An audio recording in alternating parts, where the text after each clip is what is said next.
minds read on this variant, Omicron? Dr. Peter Singer, Special Advisor to the Director General at the WHO, the World Health Organization, joins us now. Thank you, sir. Doc, were you offended by anything I've said before I got to you? Chris, well, first of all, thank you.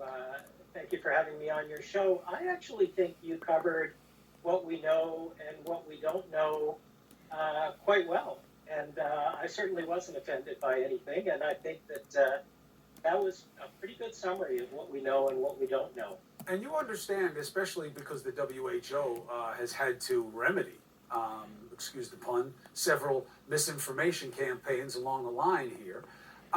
If you come out and say, oh, this is the new one, this is the big one, limit the travel, limit this, you better go get your vaccine, and you don't really have the data, what happens if the data doesn't meet up with the initial urgency? Now, you could say, well, people will say better safe than sorry.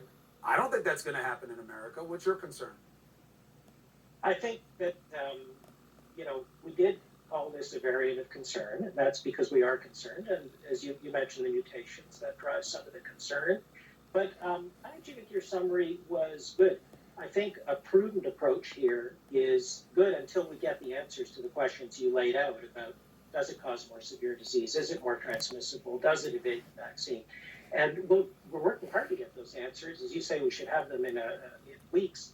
But in the meantime, there's stuff people can do. And I think a prudent approach here is called for, and that means raising your guard.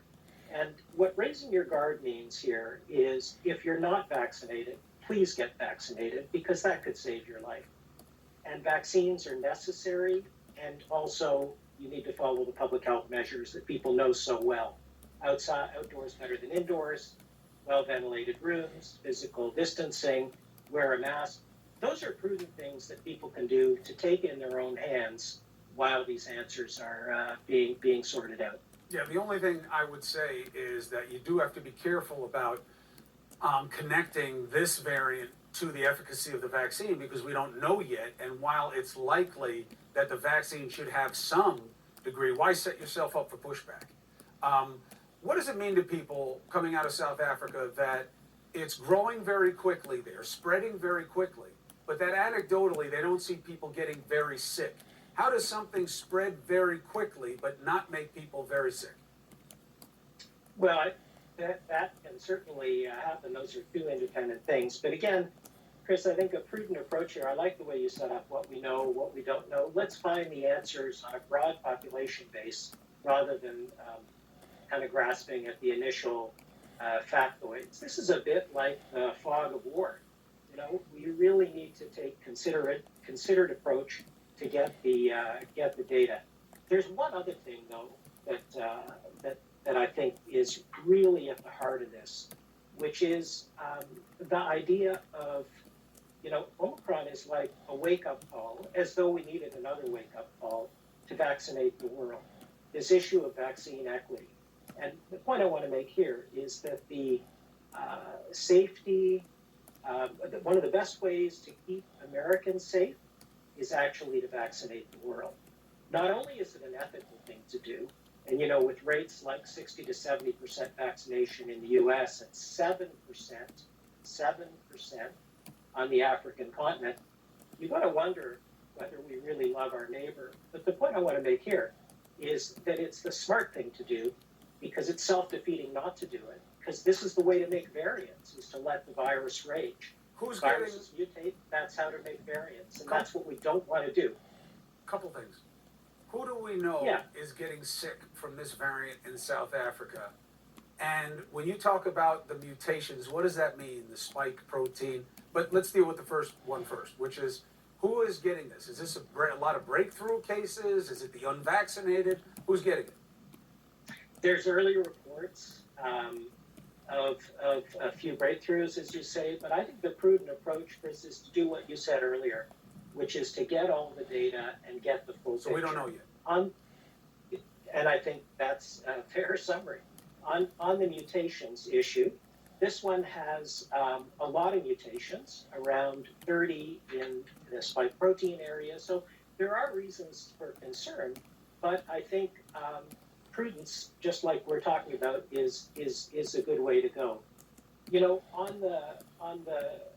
to go back to the point of vaccine equity, though, I think that this is really something that we need to focus on because this is the way to, the Greek letter after Omicron is pi. Pi will be coming if we leave large swaths of the world unvaccinated, the virus rages, it mutates. That's how to create variants. We can prevent that. Why not? We need to shut the barn door before the horse bolts, and the way to do that is to vaccinate the world. So, do you believe that these travel restrictions are warranted at this point? You know, the travel restrictions issue, the rules of the road there are set by governments themselves. And that's really the call of governments. But WHO asks governments to do two things. One is to make sure they're risk-based and to make sure they're time limited. And I think we need to keep two things in mind here. One is they're not a silver bullet. They can have limited effectiveness. And secondly, they have side effects, perverse incentives. Like, South Africa, this was a case of brilliant cutting edge science by South African scientists, transparency by the South African government. They should be rewarded, the governments of South Africa and Botswana, for their transparency. That should be incentivized, not punished. The scientist that reported this was tweeting today that because of the travel ban, he can't get the reagents to keep being our eyes and ears. Right. Like that's a perverse incentive. One last thing, and I appreciate you doing this on an important night here as we're kind of doing a reset after Thanksgiving in the midst of Hanukkah. The idea of what we should do prudently, get the booster, or, assuming you can't do both because you don't have enough, or get the vaccine that you can to these other places with the 7% to create a base of prophylaxis outside the United States, as you outlined. Assuming you can't do both nearly as well as you could do just one, should that be the focus? Well, let's look at the concrete numbers. WHO has set a target of every country vaccinating 40% of their population by the end of this year. To do that, we need just over 500 million doses of vaccine. And here's a place, by the way, where we can say thank you to the US, which has donated about 275 million doses of vaccine. And of course, the issue is not just donation, but also countries being able to make this for themselves.